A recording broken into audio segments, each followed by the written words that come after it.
আমাদের এখানে উপস্থিত আছেন ডক্টর আব্দুল্লাহ লতিফ শরফুদ্দিন, যিনি বিজ্ঞানকে জনপ্রিয় করেছেন, বিজ্ঞানকে সহজ করে মানুষের কাছে পৌঁছে দিয়েছেন এবং বিজ্ঞান বিষয়ক অনেক বই প্রকাশ করেছেন। এবং তার এই স্বীকৃতি স্বরূপ তিনি আন্তর্জাতিক পুরস্কার পেয়েছেন, ইউনেস্কো কলিঙ্গ পুরস্কার। আমরা এখন কথা বলবো তার সাথে। আচ্ছা, আপনি বিজ্ঞান বিষয়ে দীর্ঘদিন যাবৎ লেখালেখি করছেন এবং বিজ্ঞানকে মানুষের কাছে সহজভাবে পৌঁছে দিয়েছেন। আমরা মহাশূন্যে যে ধূমকেতু দেখতে পাই, সে ধূমকেতু পর্যবেক্ষণের রহস্য কি, এ ব্যাপারে আপনার কাছে জানতে চাচ্ছি। আসলে আমাদের প্রকৃতিতে যেসব ঘটনা ঘটে সেগুলো কতগুলো হয় খুব ঘন ঘন, যেমন অমাবস্যা হয়, পূর্ণিমা হয়, জোয়ার ভাটা হয়। এগুলো সম্পর্কে মানুষ অনেক আগে থেকে বুঝতে পেরেছে, কিন্তু যেগুলো অত ঘন ঘন হয় না, যেমন চন্দ্রগ্রহণ বা সূর্যগ্রহণ বা তার চেয়েও অতটা ঘন হয় না এরকমের হলো যেমন ধূমকেতু দেখা। বেশ কয়েক বছর পর পর ধূমকেতু দেখা যায়। একটা বিশেষ জায়গা থেকে প্রত্যেক বছর তো ধূমকেতু দেখা যায় না, বেশ কিছুদিন পর পর ধূমকেতু দেখা যায়। এবং ধূমকেতু অনেক দূর থেকে আসে, কদিন ধরে আকাশে ঝুলে থাকে, তারপর আবার চলে যায়। সেই জন্যে মানুষের মনে ধূমকেতু সম্পর্কে অনেক কৌতূহল, দীর্ঘকাল ধরে মানুষের মনে কৌতূহল আছে। মানুষ সহজে বুঝতেও পারেনি ধূমকেতু কেন আকাশে আসে, কেন আবার চলে যায়। এবং সেই জন্য নানা রকম কুসংস্কার মানুষের মধ্যে দানা বেঁধেছে।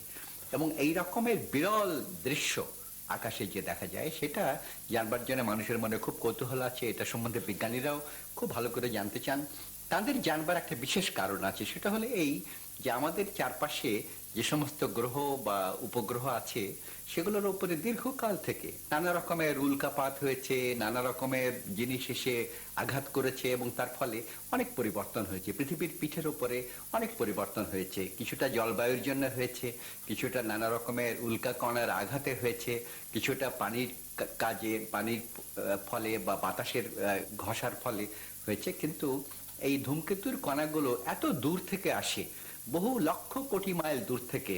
উট মেঘমালার কথা আমরা একটু আগে শুনেছি, যেগুলো হয়তো 1 বা 2 আলোকবর্ষ দূরে, অর্থাৎ পৃথিবী থেকে সূর্য যত দূরে তার চেয়ে হয়তো 30, 40, 50 গুণ বা 1 লক্ষ গুণ দূর থেকে এই রকমের সমস্ত ধূমকেতুগুলো আসে।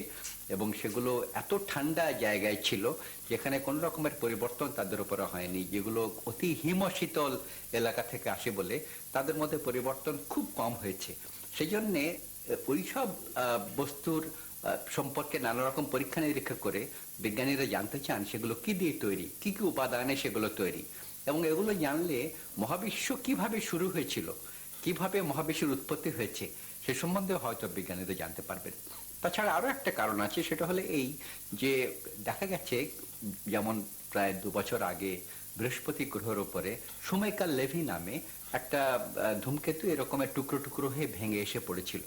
এবং বিজ্ঞানীরা বলছেন যে এই রকমের ধূমকেতুর খণ্ড আমাদের পৃথিবীর ওপরেও কোনো সময় ভেঙে এসে পড়তে পারে, এবং যদি পড়ে তাহলে পৃথিবীতে একটা প্রলয় কাণ্ড হতে পারে। সেই জন্যে ধূমকেতু সম্বন্ধে জানা বিজ্ঞানীদের জন্য খুব জরুরি, এবং সমগ্র মানব জাতির জন্যই ধূমকেতু সম্বন্ধে জানা খুব জরুরি। আপনি কুসংস্কারের কথা বলেছেন, কিন্তু অতীতে যখন এই ধূমকেতু দেখা যেত তখন আসলে কি ধরনের কুসংস্কার প্রচলিত ছিল? অতীতে ধূমকেতু যখন আসে তখন কেউ কেউ ভেবেছেন যে কোনো মহামানবের জন্ম হবে ধূমকেতু হওয়ার ফলে। এমনকি যীশু খ্রিস্টের যখন জন্ম হয় তার আগে এরকমের আকাশে একটি তারা বা ধূমকেতু দেখা দিয়েছিল। এবং বিজ্ঞানীরা আজকাল মনে করেন যে এই যে আকাশে তারা উঠেছিল বলা হয়ে থাকে, নতুন তারা, সেটা একটি ধূমকেতুই ছিল সে সময়। কখনো মানুষ মনে করেছে ধূমকেতু উঠলে হয়তো দুর্ভিক্ষ আসবে, কখনো মনে করেছে ধূমকেতু আসলে যুদ্ধ বিগ্রহ হবে। এবং এমনও দেখা গেছে যুদ্ধক্ষেত্রে হয়তো আকাশে ধূমকেতু দেখা দিয়েছে, আকাশ মানে ধূমকেতু দেখে তখন লোকে যুদ্ধ বিগ্রহ বন্ধ করে দিয়েছে। এরকম অবশ্য সূর্যগ্রহণের বেলাতে হয়েছে, সূর্যগ্রহণ দেখে মানুষ মনে করেছে একটা প্রলয় হবে।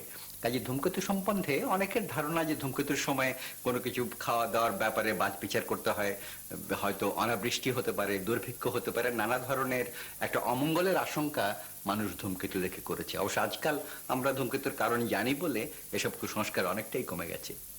ধূমকেতু কি, ধূমকেতুর পরিণতি কি, এতক্ষণ আমরা সে বিষয়ে শুনেছি। এবং আমাদের দেশের মানুষের মধ্যে কিছুদিন আগে হেল্প অফ ধূমকেতুটি দেখা গিয়েছে, যার কারণে মানুষের মধ্যে ধূমকেতু সম্পর্কে জানার একটা আগ্রহ তৈরি হয়েছে।